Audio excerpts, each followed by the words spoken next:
जो हमने प्रेस वार्ता की है ये हमारे जिला शिक्षा अधिकारी की कार्य प्रणाली को लेके की गई है। उनकी कार्य प्रणाली हमें सबसे बेहतर लगी। काउंसिल ऑफ भारतीय स्कूल एजुकेशन ने लगातार पिछले 1.5 साल से जो शिक्षा अधिकारी फरीदाबाद में आए उनके खिलाफ बहुत सारे मामले फाइल किए थे।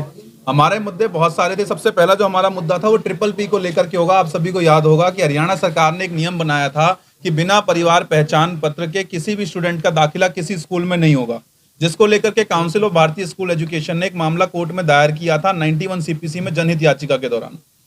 जितने भी पहले जो डीओ आए उन्होंने अपनी कार्यप्रणाली में यह स्पष्ट किया कि बिना परिवार पहचान पत्र के दाखिला नहीं हो सकता। लेकिन जिस दिन आशा दहिया जी के पास कोर्ट से इसका नोटिस पहुंचा, उन्होंने डायरेक्टर ऑफिस में एक वीडियो कॉन्फ्रेंसिंग के जरिए इस बात को उठाया कि जो हमारे फंडामेंटल राइट्स हैं कॉन्स्टिट्यूशन ऑफ इंडिया के, वो ये कहते हैं कि ऐसा कोई नियम नहीं बनाया जा सकता जिसमें बच्चों के दाखिला को बाधित किया जाए। और उन्हीं के कहने पर ये डायरेक्टर ऑफिस से एक लेटर जारी हुआ था सभी जिला शिक्षा अधिकारियों के लिए ऑल ओवर हरियाणा में कि किसी भी छात्र का दाखिला किसी दस्तावेज के लिए नहीं रोका जाएगा। यानी कि अगर किसी के पास कोई आईडी प्रूफ नहीं है, आधार कार्ड नहीं है, फैमिली आईडी नहीं है या कोई अदर डॉक्यूमेंट बर्थ सर्टिफिकेट नहीं है तो उनके एडमिशन को रोका नहीं जाएगा। MIS पोर्टल पे अगर एडमिशन करवाना है तो टेम्परेरी फैमिली आईडी का ऑप्शन आएगा।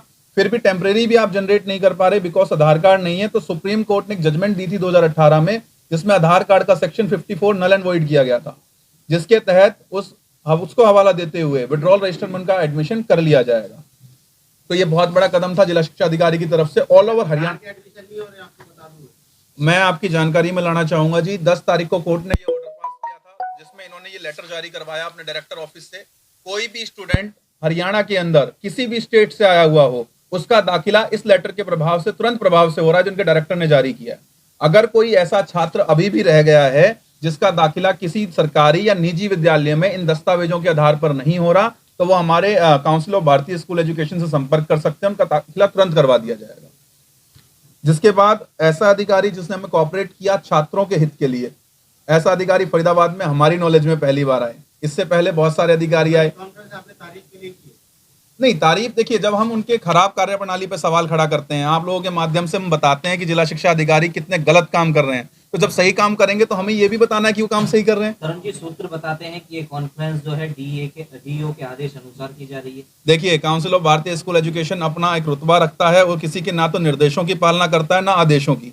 हमने पहले भी साफ किया था कि हमारा जो काम है वो अच्छे अधिकारियों की प्रशंसा भी है और बुरे अधिकारियों के खिलाफ कानूनी प्रक्रिया अपनाना भी है। तो क्या प्रशंसा के माध्यम से आप जब वो सेवानिवृत्त होने वाली हैं तो ऐसे में क्या उनको वापस वही चार्ज देने की कोई ऐसी अपील भी की जाएगी? देखिए, अगर हम तो एक ही बात जानते हैं कि हमें इस बात से कोई मतलब नहीं है कि जिला शिक्षा अधिकारी का जो कार्यकाल है वो बढ़ाया जाएगा या उनको रिटायरमेंट दी जाएगी। यहाँ पर बात यह है कि उन्होंने जिस प्रकार से कोऑपरेट किया वो छात्रों के हित के लिए किया।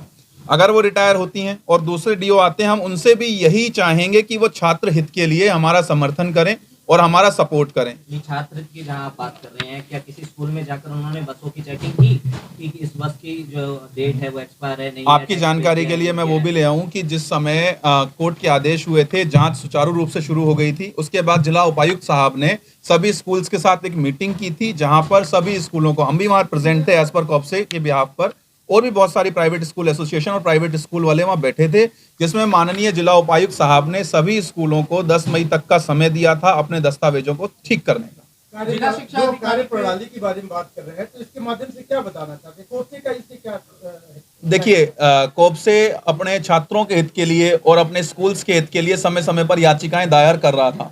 हमारे कुल 5 मामले कोर्ट में लंबित थे। 5 मामलों में जो पहले जिला शिक्षा अधिकारी आए उन्होंने उन मामलों को लटकाना चाहा। हर समय सिर्फ एक ही रिक्वेस्ट रहती थी कि जिला शिक्षा अधिकारी अपने अन्य कार्यों में बिजी हैं, इसलिए डेट दे दी जाए।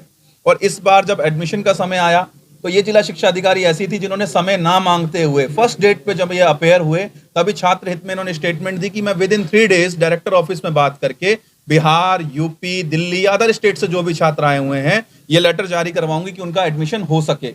और इनकी ही मेहनत थी जो ऑल ओवर हरियाणा के अंदर अब छात्रों का एडमिशन हो रहा है। सेकेंड, एक और मैटर काउंसिल ऑफ भारतीय स्कूल एजुकेशन की तरफ से दायर किया गया था जिसमें हमने कुछ मांगे रखी थी। हमारी पहली मांग ये थी कि स्कूलों के आसपास, स्पेशली अगर मैं बात करूं गवर्नमेंट स्कूल, सिर्फ निजी स्कूल नहीं, जो सरकारी स्कूल भी हैं, आप लोग देखते होंगे उनके आसपास बहुत ज़्यादा कचरा आपको मिलेगा देखने को।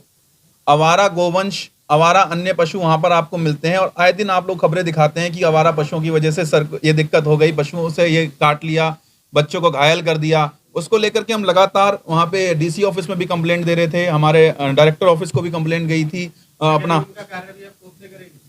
सर नगर निगम का कार्य नहीं करेंगे हम, तो नगर निगम से ये अपील करेंगे कि छात्र हितों के कार्य को जरा संज्ञान ले, वो जहां पर आवारा पशु छात्रों को क्षति पहुंचा रहे हैं।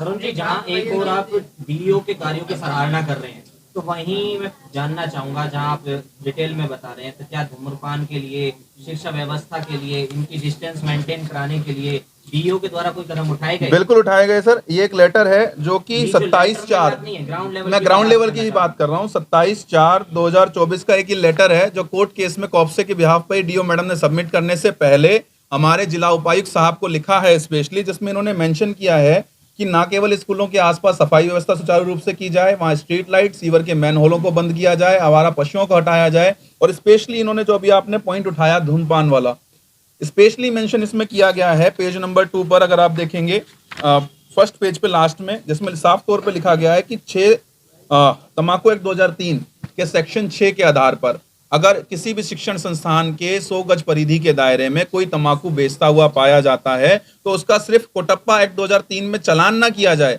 अपितु जुनाइल जस्टिस एक्ट 18 साल से कम के बच्चों को बेचने पर धारा 77 के तहत मुकदमा भी दर्ज किया जाए ताकि उन पर कठोर कार्रवाई हो सके। अगर हम बात करें मिड डे मील की, तो ऐसे में डीओ की तरफ से नहीं सर, ऐसा नहीं है। अभी हमारे कमेटी बनाई गई थी कोर्ट के आदेश से, जिसमें डायरेक्शन पास हुई है तीनों एसडीएम्स के लिए, SDM Badkhal, SDM Ballabhgarh, SDM Faridabad, जिला उपायुक्त साहब फरीदाबाद और पुलिस कमिश्नर को, जिसमें ऑनरेबल कोर्ट आकृति वर्मा जी ने इनको डायरेक्शन पास करी है कि विद इन 10 डेज अपनी इस डायरेक्शन की पालना करें कि किसी भी स्कूल के आसपास 100 मीटर परिधि में तंबाकू उत्पाद ना बिके। अगर ऐसा होता है तो कोर्ट ऑफ कंटेम्प्ट का मामला दर्ज किया जाएगा। जिला शिक्षा अधिकारी डीओ ने लिस्ट जारी की थी 70 स्कूलों की, जिनकी अनियमितताएं बताई गई थी कि ये ठीक नहीं चल रहे हैं, तो क्या वो ठीक कराए गए, ठीक हो गए हैं अब, या क्या हुआ? सर 70 स्कूलों के बारे में मैं आपको बता दूं, जो 70 स्कूलों का वो मामला था वो हमारे जो पूर्व डीओ हैं, जिस समय अब समय वो पलवल में है इस समय पोस्टेड, बघेल साहब, उनके द्वारा जारी की गई थी। मैं स्पष्ट शब्दों में कहूं कि किसी वकील साहब के द्वारा एक नोटिस भेजा जाता है, जिस नोटिस के बाद वो 70 स्कूलों का नाम हाईलाइट कर देते हैं कि ये इनलीगल तौर पे चल रहे हैं, जिसके बाद काउंसिल ऑफ भारतीय स्कूल एजुकेशन ने लीगल नोटिस उनको प्रोवाइड किया था, जिसमें हमने उनसे कहा था कि जो ये इनलीगल एक्टिविटी आपने बताई है 70 स्कूलों की, इनकी इनलीगल एक्टिविटी है क्या, कौन सा डॉक्यूमेंट इनके पास नहीं है, डिपार्टमेंट इस लिस्ट के साथ जारी करे, अदरवाइज हम 70 करोड़ का मानहानि का दावा प्लस 50 लाख रुपए कॉप्से की फी हम आपसे डिमांड करते हैं। जिसके बाद उन्होंने अपने डायरेक्टर ऑफिस को लिखा कि ये चिट्ठी हमसे गलती से जारी हो गई थी और एक माफीनामा हमारे पास भेजा था। आप ये कह रहे हैं जो प्राइवेट स्कूल चलते हैं, जो बोल रहे हैं कंप्लीट है कि स्कूल की? देखिए ऐसा है कि ज्यादातर स्कूल्स की सभी जो नियम प्रणाली है वो पूरी हैं और उन नियम प्रणाली को पूरा करना ही। जो शिक्षा विभाग की जो डीओ ऑफिस का माफीनामा लाए आज प्रेस कॉन्फ्रेंस? देखिए वो मैटर काफी पुराना हो चुका है, पुराने डीओ साहब का था, वो आज मेरे पास नहीं है, क्योंकि हमने आज जो बात करनी थी वो आशा दहिया मैडम की करनी थी। आशा दहिया मैडम के अनुसार क्या पूरे फरीदाबाद में चलने वाले फरीदाबाद में चलने वाले सारे लीगल हैं? सारे लीगल हैं सर, लीगल है सर। आरोप लगते रहे हैं, देखिए पे लगातार भ्रष्टाचार के आरोप लगते रहे हैं पिछले दिनों, तो क्या ऐसा हुआ जो उनके भ्रष्टाचार के आरोप के अलावा आप यहाँ पे आज उनके कार्यप्रणाली मान्यता दिलवानी को मिल गई हो? देखिए आप जानते हैं काउंसिल ऑफ भारतीय स्कूल एजुकेशन का अपना कोई निजी स्कूल नहीं है। दूसरी बात, हमारा जो मुद्दा रहता है वो सिर्फ 2 तरीके के रहते हैं कि किसी भी छात्र को किसी वजह से कोई दिक्कत ना हो, और साथ ही साथ कि जी स्कूल को और किसी भी, चाहे वो गवर्नमेंट है चाहे वो प्राइवेट है, बेवजह परेशान ना किया जाए। हमारे द्वारा सारी एसोसिएशन ऐसी है जिनके लोग लगातार डीओ ऑफिस पे धरना देकर के बैठे रहते हैं, कोई खामियां ना भी। देखिए औचक निरीक्षण मेरे दायरे में नहीं आता, हम एक संस्थान है, औचक निरीक्षण जो है वो अधिकारियों का काम है, वो अधिकारी अपना काम सुचारू रूप से कर रहे हैं।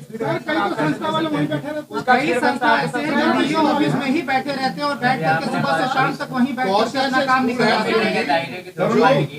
ईडब्ल्यू छोटे को लेकर बात करें कि बच्चों को पीछे लोग देते हैं, किसी दूसरे स्कूल में एडमिशन होने देते हैं, ईडब्ल्यूएस उनका कोटे को एडमिशन लेकर नहीं हो बात की पाता जाए है। होने दो यार। जी ऐसे में क्या कहना चाहेंगे? देखिए जितने भी ऐसे स्कूल हैं जो बच्चों के टीसी को रोक लेते हैं, उसमें हाई कोर्ट के और इनके डायरेक्टर ऑफिस के सीधे सीधे निर्देश हैं कि किसी का टीसी नहीं रोका जा सकता। और जो अभी मैंने आपको चिट्ठी दिखाई थी उसमें साफ तौर पर डायरेक्टर साहब ने लिखा है कि यदि किसी छात्र को टीसी नहीं दिया जा रहा तो वो कंप्लेंट कर सकता है, 24 से 48 घंटे में उसका टीसी ले लिया जाएगा।